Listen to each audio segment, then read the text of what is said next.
these death sessions can actually be the best sessions. And once you start getting into it and your blood is flowing and you're taking the pre-workout, you're like, oh man, look at the vein in my arm. I'm so happy right now.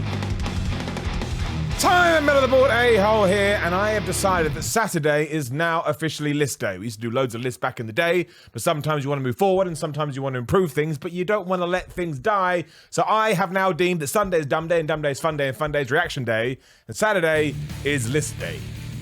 I don't have a rhyme for that. And I'm also here to bring you bad news. Because as much as we love the gym and as much as we pine for the fitness palace of love, sometimes it doesn't give us that adoration back and we have to sit here like the absolute fools we are and just cry and then realize that we're shedding tears over an inanimate object. But just so you're prepared, when it does happen, here's 7 times the gym will let you down. Number 7 is when you don't change after a month. I don't mean your clothes. I don't mean you've been wearing the same shirt for 30 days. You go for January, get to February, man, I absolutely stink. I'm talking about when you walk in those doors, especially in January after the new year, and you're feeling pumped and you're feeling ready and you are feeling supreme and you have the absolute plan. You've got your diet down, you've got your training, you know exactly what you're going to do. You're not going to drop the ball once, and you go through that period and then you look at the mirror and go, wait a minute, I look exactly the damn same. Now the problem is that it's not your fault, but you are bombarded every day, be it on Instagram or YouTube or Twitter or social media, with this idea that you can get abs in 5 minutes, you can get a bicep in 2 seconds, you can become Arnold Schwarzenegger in 72 hours,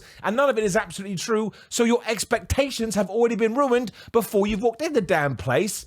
And how the hell are you meant to deal with that? But that is what I'm here to tell you again today, is that it is not true. Sometimes it takes 2 months. Sometimes it takes 3 months. Sometimes it could take 6 to 8 months. I know that sounds terrible, but that's why you have to ensure you get yourself in a position where you're loving your training, you're loving your diet, and you're not suffering through it. That's the other problem with all this social media. It's always like, oh, you don't want to train, you want to go do this other magical thing that I've come up with instead, where you stick something onto your face and it sucks the fat out of you. That's not real. We're not watching Alien. So never forget that. It's not just about going, it's about finding a way to go and do it all positively. So even when you aren't seeing the transformation, which I promise will come eventually, you're still having a good time. And that's all I want from you. I just want you to have fun. Number 6 is when you have those crap sessions and you got to drag yourself through. And this does tie right in to that last point, because you can go Monday, Tuesday, Wednesday, Thursday, Friday, Saturday, right? Like a Craig David song. Now, you should probably have a rest day in there too, but that's not what we're talking about today. But rather than making love to a woman and going for a drink, whatever the hell that Mr. David did,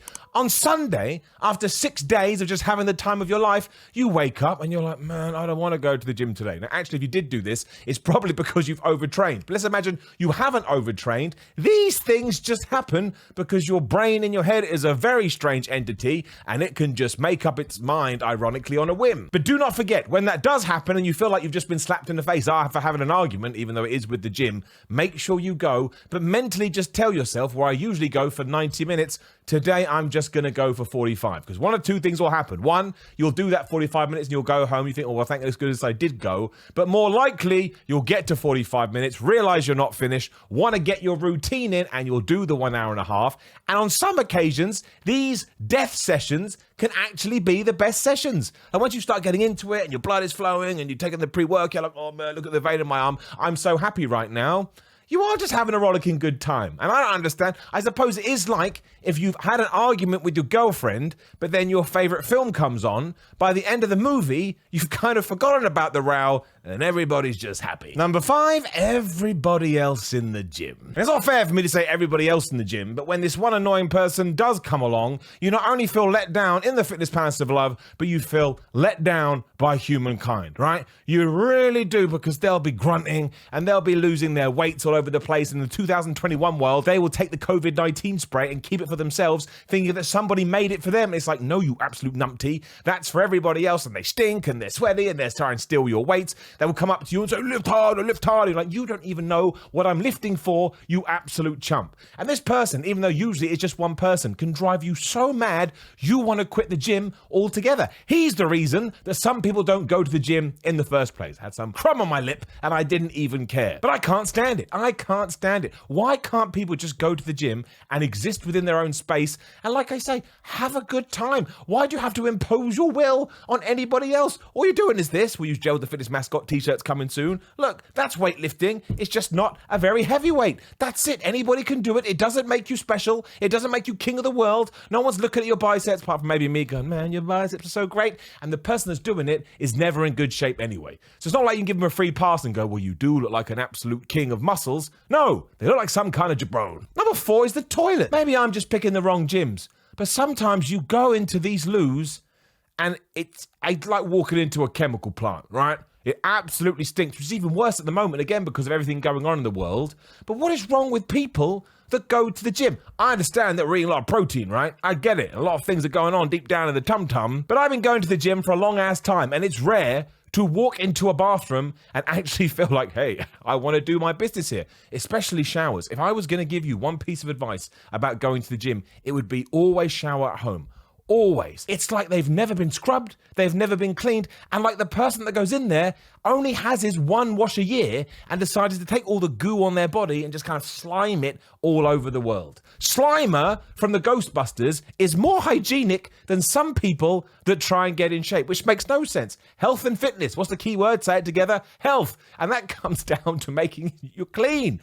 If someone came in right now and said, Simon, again, you can look like Arnie, but you've got to stink for the rest of your life, I don't think I can make that trade. Number 3 is the over-focus on the gym. Now, this one really does tie into a relationship, right? Because I'm sure we've all been there, or you've been in a relationship when the other person is like that. You put too much worth, or you put too much focus on the other person and realize that ain't how life works, right? So say that you're a boyfriend and you've got a girlfriend, you're a girlfriend or a boyfriend, girlfriend, whatever the hell it may be. If you are trying to use that other person for your 100% happiness, 1, that's not fair on them. They weren't born to make you happy. But also 2, there's no way they're going to be able to make you happy 100% of the time because it's just not realistic. I don't want to get all hippy-trippy here, but happiness and peace of mind and positivity, it resides within, even before you become a celebrity or even before you've got in shape or even before you become a millionaire. If you don't sort this thing out here, it doesn't matter what else you do, you're still like, oh, I'm scared and I can't go through life, which in many ways is the meaning of life. Happiness is just existing as it is,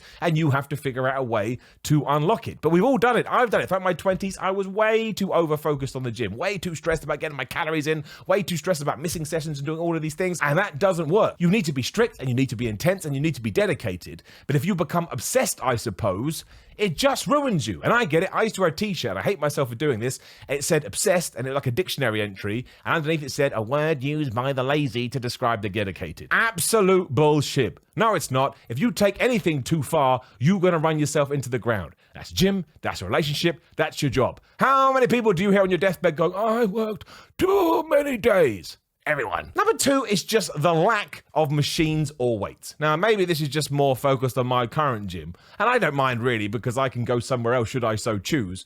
But once you have become a hero of the fitness palace of love, you want to keep going up, increase, and you want to get to those bad 60-kilogram dumbbells. That's what everybody wants to lift, especially on dumbbell press. You want to smash out those 60-kilogram dumbbells.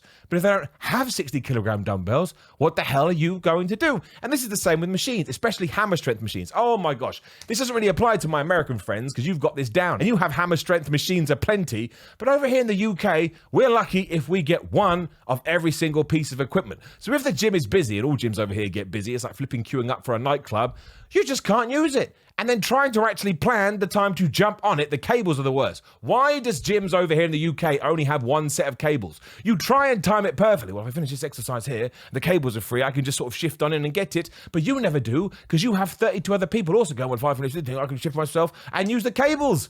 When you get on them, it's like you've won the lottery. You feel like you cheated. There you go, time to relationships again. It feels like you're cheating on your girlfriend and she's been all right with it, going, yeah, man, go cheat on me. Everything's going to be okay. That's how awful and rare it is to get on the cables. And I do feel let down because I have a very specific plan. And if I can't do it, I get sad. And number 1 is that it is a horrible relationship where you give everything. Because it's true, you have to go there, you have to put in all of the work. When you're not there, if your nutrition is on point, it's gonna let you down the next time you go. This is a 24-hour-a-day, 7-day-a-week, 365-day thing. And actually, as we've already pointed out, if you did that in any kind of relationship, it probably wouldn't work. This is why rest days are important though, right? Your rest day is when you just have to forget about the gym, still keep your diet on track, but again, make sure your diet's really nice. Power 13 cookbook, link in the description, use code Simon15. It is a one-way street. Gym ain't coming to the door and going, you want to go out for a picnic? You look in the picnic basket and it's just a bunch of protein snacks. No.